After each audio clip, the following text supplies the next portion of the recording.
Bien, y seguimos con el tema que hablábamos hace un rato nomás con Alejandra Quevedo del cantante Cacho Castaña, que se disparó ayer por el tema de sus declaraciones, pero hoy se profundiza por una denuncia de acoso. Estamos con Liliana Hendel, bueno, especialista en feminismo, pero en realidad en género, en temas de género, periodista, claro, se dice de muchas maneras. Tenemos que ir aprendiendo también cómo se dice y cómo tratamos, cómo abordamos estos tópicos. Liliana, ¿cómo estás?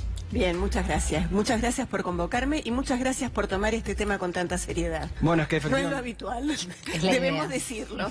Como desde la red de periodistas cuestionamos mucho el trabajo de colegas con una mirada pedagógica, intentando enseñar. Con Pablo lo hemos charlado muchas veces.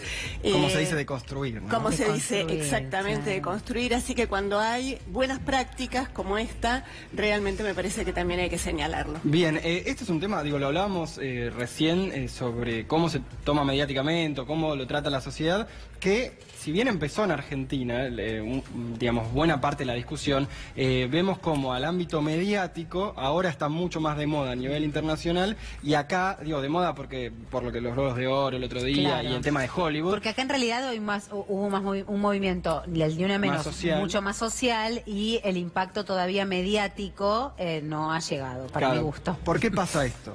Esta diferencia. Bueno, pasa y pasa porque desde hace, te diría, 40 o 50 años, el movimiento de mujeres en el mundo, en particular en la Argentina, desde el regreso a la democracia, viene trabajando desde diferentes lugares, con diferentes especialidades, al que en los últimos tiempos se incorpora el periodismo, claro, para empezar a trabajar un concepto que tiene que ver con que los derechos humanos de las mujeres son derechos humanos.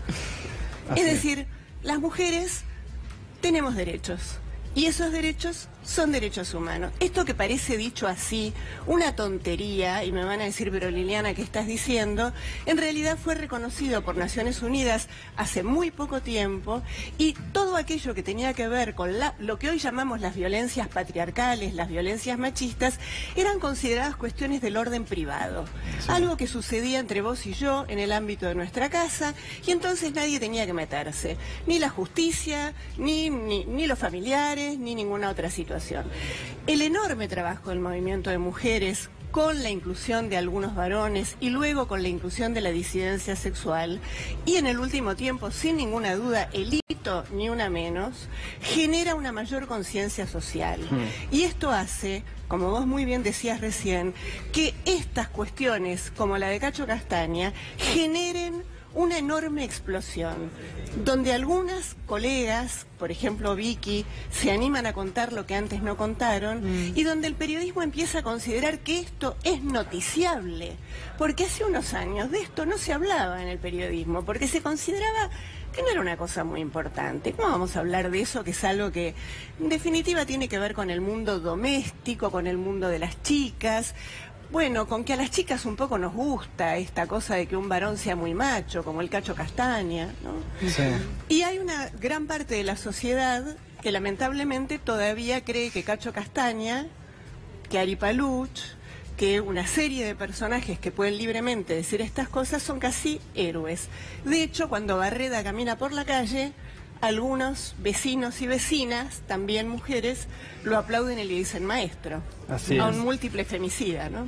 Pero hablábamos recién sobre este caso nuevo. Sobre este caso de Vicky, de esta cantante que, bueno, escribió una carta realmente tremenda. Y siempre me pregunto en estos casos, porque la primera reacción social es: uy, bueno, pero ahora, como el famoso se está colgando de, ¿no? Como si una situación de estas características fuese tan fácil de poder contar, y a veces no se necesitara de un contexto específico para esto, ¿no? ¿Qué se le puede decir a esa persona de a pie que está del otro lado mirándonos y escuchando esto? Cuando escuchaba tu informe recién, mientras esperaba para salir al aire, me acordé de la primera nota que yo hice hace ya muchos años, de una chica que había sido violada. Ella se llama Candela. Y una de las cosas que decía, cuando la violaron, era muy jovencita, el pelo muy largo. Cuando yo la volví a ver un tiempo después, se había pelado prácticamente, ¿no?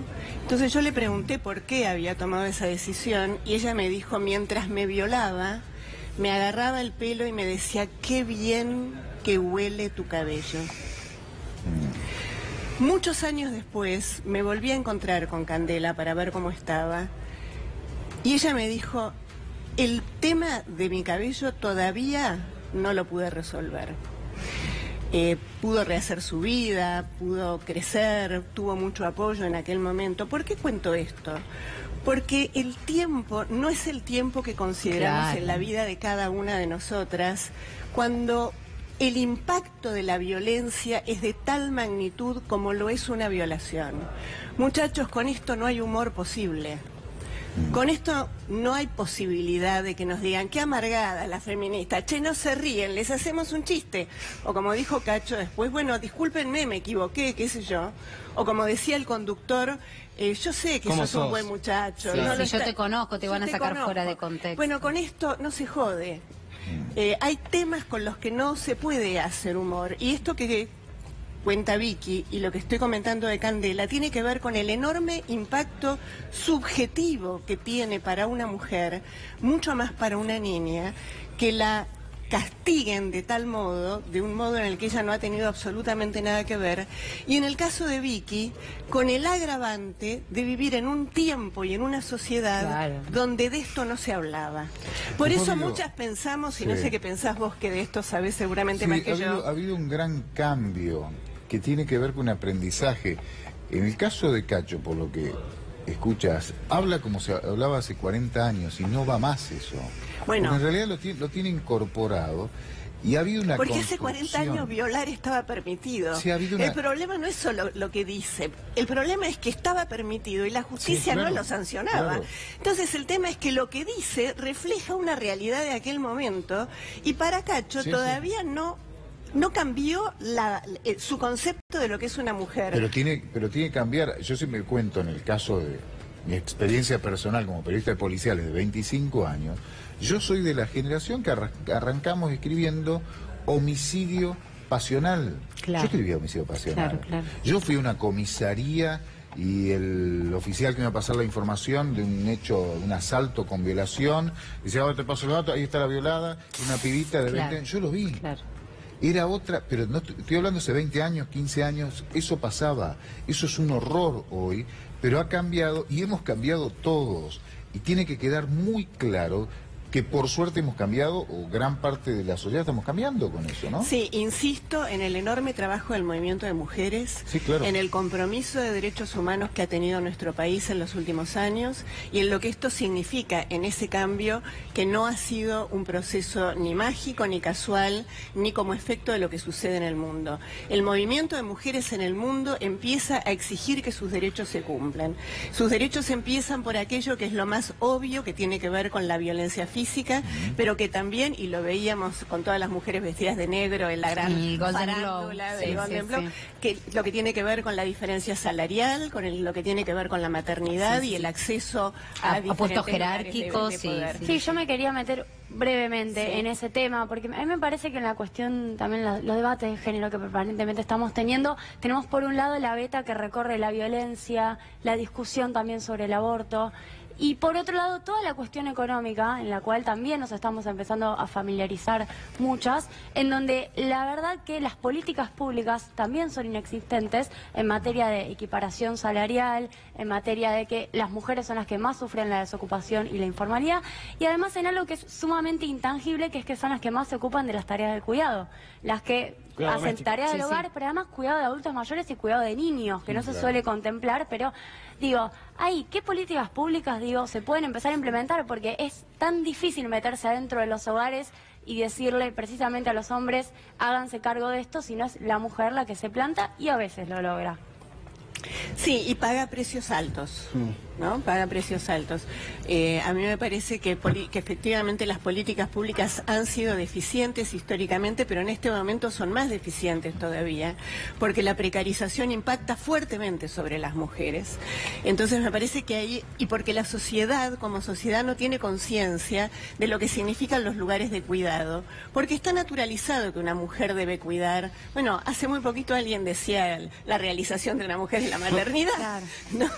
Entonces, bueno, cuando podemos corrernos de ese lugar y empezamos a darnos cuenta cuántas de esas violencias patriarcales, machistas, por eso un planteo así como dejamos de decir, o ustedes los policiales Sí, claro, dejaron claro. de decir, algo que he charlado mucho con Mauro también, basta de crimen pasional, esto es un existe. femicidio. Sí, claro. Vamos a dejar de decir violencia de género y vamos a empezar a llamarla violencia machista, porque claramente se trata de una situación de poder de una comunidad que tiene un privilegio, que es lo que vos describías recién con mucha claridad. Y los propios varones, sobre todo las generaciones más jóvenes, tendrán que revisar cómo se las arreglan para abandonar esa situación de privilegio y acompañar a las mujeres en la búsqueda de sus derechos. Y acompañar quiere decir acompañar, muchachos. Que para equivocarnos nos arreglamos solitas. El camino lo hacemos del mismo modo en que les proponemos que ustedes hagan el camino. Me parece muy bien, queda entonces la lección para nosotros, no enseñar nosotros a las mujeres, sino al revés. Gracias, Liliana. Gracias a Gracias. ustedes. Muchas